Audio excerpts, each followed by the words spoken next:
who did well in this this Packers game was really strange. I mean, Packers controlled the game for most of it.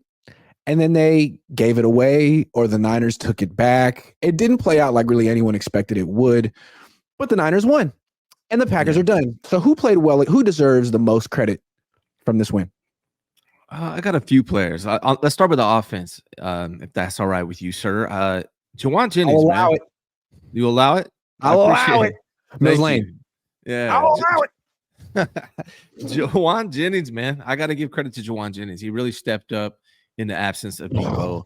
Made some tremendous plays, great catches. They even tried to put him at running back for a second. He was like, all right, I'll do it. I love that you asked Kyle about that question. That was a miscommunication. That can't happen. I love that Kyle answered it too. He was cool about it. He was like, yeah, man, that's a really good question. And I didn't really understand his answer. He basically said, instead of calling the play, he called the number on a wrist pad that corresponds to the play and forgot to tell Brock not to read the whole. It seemed kind of like what had happened was kind of like, dude, you just called a bad play. It was a screw up. Right? Why are you calling off a wristband at home? That's for when you're at Seattle and you can't hear. I don't understand that. He basically, it seems like he called a play that normally has Debo in that spot. Yes. But he didn't take into account that Debo's no longer in the game and Juwan Jennings would therefore be in the backfield. And that was a bonehead That's mistake. what I thought. I felt like what happened was he literally forgot that Debo wasn't on the field, which is embarrassing considering he'd been out for a while. It's the first play after halftime. You can scripted this. Yeah. So he said it was a miscommunication. Fine. I'll take it your word. But but we got it. I mean, I love Juwan. He also called a zone read for Brock Purdy, man. Like he was in his bag. You know what's funny, man, is I predicted that they were going to call running plays for Brock come playoffs, right? Because they've been running that all year. It's just he's handed off every single time. And then this time it was a keeper for Brock. It didn't work so good. Hey, but maybe it'll work next time. I'm sorry. Yeah. Kyle was great against it. No, Juwan Jennings was great against the Packers. Who else we got? That's one guy. This is gonna sound funny because he didn't do much, but what he did was tremendous. Brandon Ayuk. Clutch. He did not get many targets in this game, and I don't know what the reasoning for that. Yeah. I don't think it was his fault because he did seem frustrated on the sideline, Brandon Ayuk, and even after the game in the press conference, he seemed frustrated with that. But when he was targeted, clutch like that. The game-winning drive, that pass, it was a good pass, low and away from Brandon Ayuk, and he went down and caught it. That was tight. That was huge. But Jennings was clutch too. I mean, that leaping catch over the middle was like, it seemed like he hung in the air for a very long time. He's a really good player. He is. Really good player. He's going to get like a 3-year contract from some team, and it probably won't be the Niners. I think he's probably priced himself out. He's really good. Wonder where he'll go. Anyway, I don't know. Neither here nor there. Two players, 2 wide receivers stepping up with Debo out. How about Christian McCaffrey? I know it's kind of boring to talk about Christian McCaffrey because it's so obvious, but they sold out to stop him. They put 5-6 dudes on the line. He finished with 98 yards, a touchdown on the ground, and a long touchdown run in a game where the Niners really were struggling to score. I don't think we'll ever have a show. I don't think we'll ever have a show where we're like CMC had a bad game. It's just not in him to talk about him. He's so good. Yeah, he just shows up every single game. Him too. Yeah. And I'm gonna give another one, man. And it's not. I'm not sure how you're gonna take it, but I'm gonna give it to Brock for the last 5 minutes. No doubt. The whole game. You saw what the other quarterback did in the last 20 minutes. It's a lot of pressure. It's a lot of pressure. Brock didn't have a good game. He's also on my list of guys that didn't do good. But in that last 5 minutes when it mattered most, Brock did his thing, and that is impressive. He also threw the ball 39 times. Now, 2 of them could have been intercepted, but the fact that it wasn't intercepted, 39 times in the rain, he was tremendously inaccurate, but it's the most he's all year. Do you know that the 49ers are undefeated when Brock Purdy does not turn the ball over? Undefeated. They're now 11-0 when he throws no picks, and they're 2-4 when he throws at least 1 pick. And again, that's why I really feel like the Packers were a young team that missed their opportunity. Brock gave you the opportunity on the 3rd play of the game. It was not just a pick, but a pick 6. You didn't catch it. Meanwhile, the guy we should have mentioned first, who was the hero of this game and is the most underrated player on the team, is Dre Greenlaw. He won this game. The Packers had their opportunities. The Niners had their opportunities. Correction. Dre Greenlaw had his opportunities. He didn't freaking miss. And those guys in Green Bay did.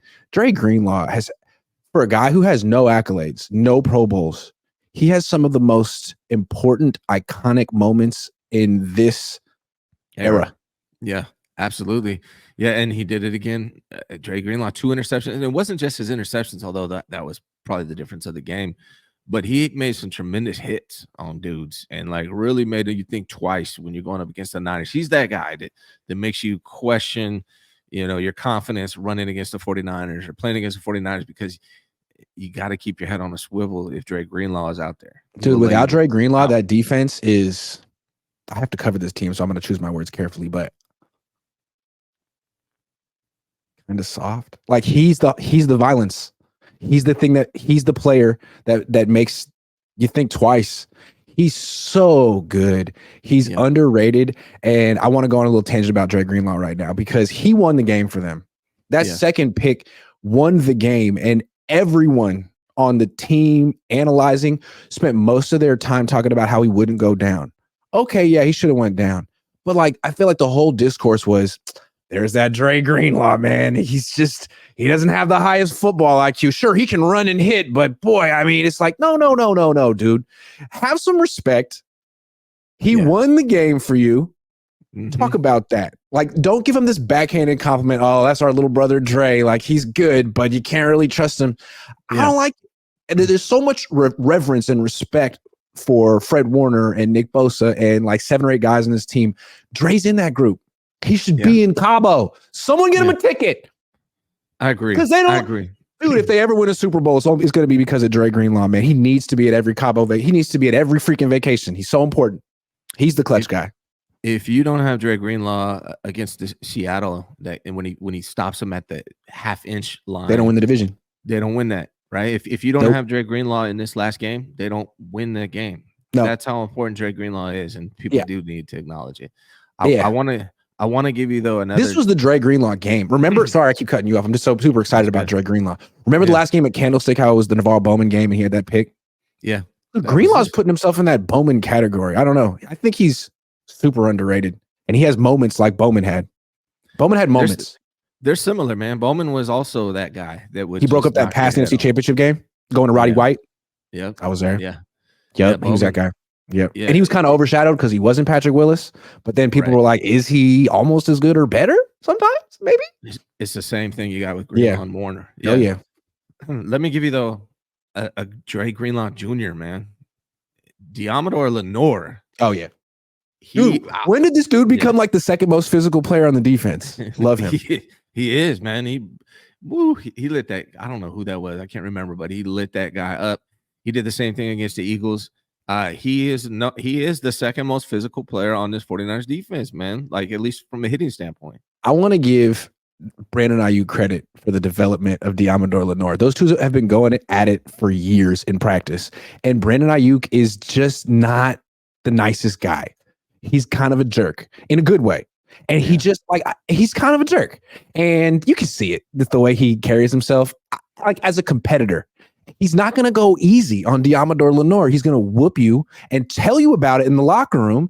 And you can see Lenore has come so far to having to deal with that every day. Like, Ayuk's going to let me hear about this. I got to improve. Otherwise, I'm going to, he's going to play me out of the league. So you can see how much tougher he is than he was 2 years ago, Lenore. And there was a drive. I'm trying to remember. I think it was in the first quarter. He was the MVP of that drive for the defense, stopping them. He made like 2 or 3 really, really good plays in the same drive, and it ultimately helped stop them from scoring a touchdown there. So Demo, we got to give Demo a shot. To me, he's the most consistent corner on the team. Travarius Ward is the best. He's bigger. He has some incredible moments, but he already got paid. He already got the bag, and sometimes I feel like you can tell. When he gets challenged by his teammates or coaches, he steps up. But Lenore is on the prowl. He's on the hunt for the bag, and he's really good. That's a good call. What is his contract situation? Now that I think about it. So he was drafted 2020, right? I'm not even gonna type out his name because it's too damn long to type out. You know, I'll have to use spell Hold check on. like 8 I just times. did it. Yeah. Okay. He's a free agent after next season. So he's drafted in 2021. So they got one more year of Lenore. He is one of the bigger. He's a hell of a player, man. And those are the kind of players you need, I think, to win a Super Bowl. You need a few of those young guys on rookie deals that are hungry. Yeah. Obviously, you need veterans too. Yeah. That's the Green Bay Packers. They blew it. Yeah. I mean, I think that's pretty much the extent. I mean, Fred had some good moments in that game, but that's the extent of who did well against the Packers for me. Do you have anyone else? I mean, at least Jake Moody bounced back, but I can't say he did well. But at least he made a kick that was 52 yards in the rain. You know that block kick of Moody's? That block kick of Moody's, I don't think was going in anyways. It looked really low. It was too low. Left. Yeah. And to the left. To the left. I don't think it was going in, whether it got blocked or not. So I want to make sure I didn't miss anyone. Yeah, is there anyone else? What about Kittle? He had that drop. Oh, yeah. Kittle had a good game. Kittle had a good game.